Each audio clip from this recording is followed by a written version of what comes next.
Here we got the hood open. I'm just going to give a quick rundown. Engine oil filter, the engine oil drain plugs are those two right there.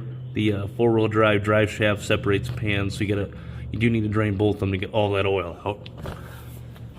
And moving back here, we got, I believe that's the transmission filter. And then come around here. If you got a cab, your washer fluid fill. Here's your dipstick for the hydraulic fluid. And then back up in here, you can see it. There it is. That's your fill point. So, and your other filter for the hydraulics is right here. So, your fuel filter right here. I like to take side covers off. Your engine oil dipstick is here. Engine oil fill right here. And your air filter housing's here. So we'll dive in here in just a second. Okay, so we're gonna go ahead and start with the engine oil here. I wanna get that draining first. Going out the book, I'm gonna change your engine oil. Kubota is saying that the LX2610 is 4.2 quarts, so just over a gallon. Tools you're gonna need: oil filter wrench, ratchet breaker bar, doesn't matter, 17 millimeter. It's pretty tight with the painted drain bolts, but it does fit. Then we're gonna pop the drain bolts out, get this opened up here quick, get the engine oil draining. Number 1, 2 here.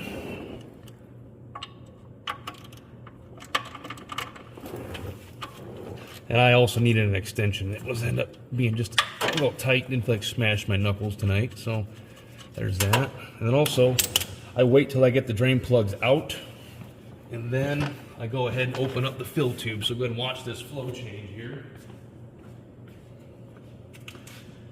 It's kind of got a little bit of a vacuum to it. It should get a little bit faster. Yeah, there she goes. All right, well that's draining. I'm gonna go ahead and change the air filter.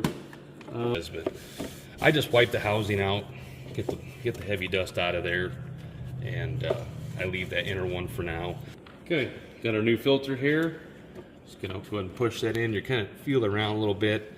You're gonna feel where it gets a little snug, and just make sure it's sitting tight. You don't want dust blowing by that thing. And then put your cap back on. This also has a dust ejector on it. You squeeze that, it'll get any of the big debris out of there. Check that at the same time, but you want those facing down typically, unless it's specified otherwise. Okay, we're gonna go ahead and put the drain plugs back in. But guys, these do not need to be that tight. I just kind of snug them up where it gets to a stopping point. Just give it just a little bump, call it good. Okay, we're gonna do the oil filter now. To kind of get it in here, it's kind of snug on this cooling line, so watch that so you don't pinch it or cut it. Don't. You're gonna get it, just tip her back. Have your drain pan there. Let that run out a little bit here. Get some oil. Apply it to the face of the gasket. And anyway, I like to get that on there. Wipe the excess oil off of it. Kind of get it as tight as you can by hand. It's calling for 4 quarts. I'm just gonna put it in here. We've got 6 quarts in here right now, and I'm gonna fill this thing up. And try not to spill it everywhere, since I got an audience now. I don't normally have that. But anyway, we'll get this filled up and then we'll check it. All right, so I pull a dipstick out when I'm filling, and then I'll put it in right afterwards when I'm ready to check. And on these, you're gonna wanna set that dipstick all the way tight with the O-rings in, so you get an accurate read. You're gonna pull it out, so you can see it here, but that's your full dot, and it's right on the money. The suction filter, got that right here.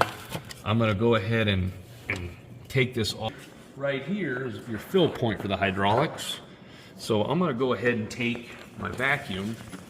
This little Milwaukee works pretty good, but you're gonna turn it on, and you're gonna have it over the hole like this. And you're not really gonna suck any fluid up. I'd still take your filter out of the vacuum, but so when you pull that hydraulic filter, you won't lose all the oil. You're gonna lose a little.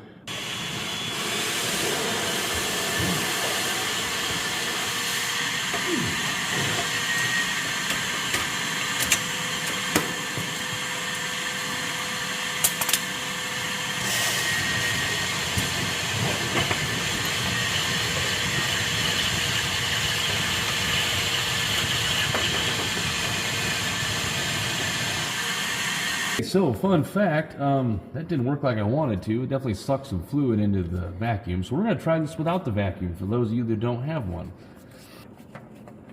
Oh, that one wasn't as bad as I thought it'd be.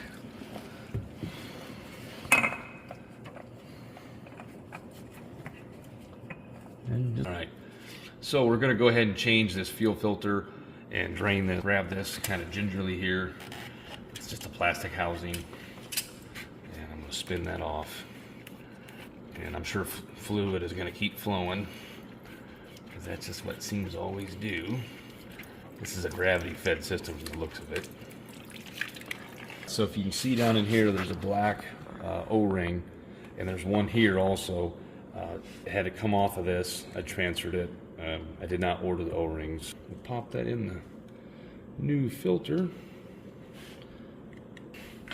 I'm going to go ahead and push these harnesses back just a little and right back up on there. Easy peasy. Look at that. Fills right up. Must be spring loaded then. And I would not over tighten it. There's a little indentation right here, and there's a rib on this deal. That's where it was sitting prior, so we're going to put it right back to there and call it good.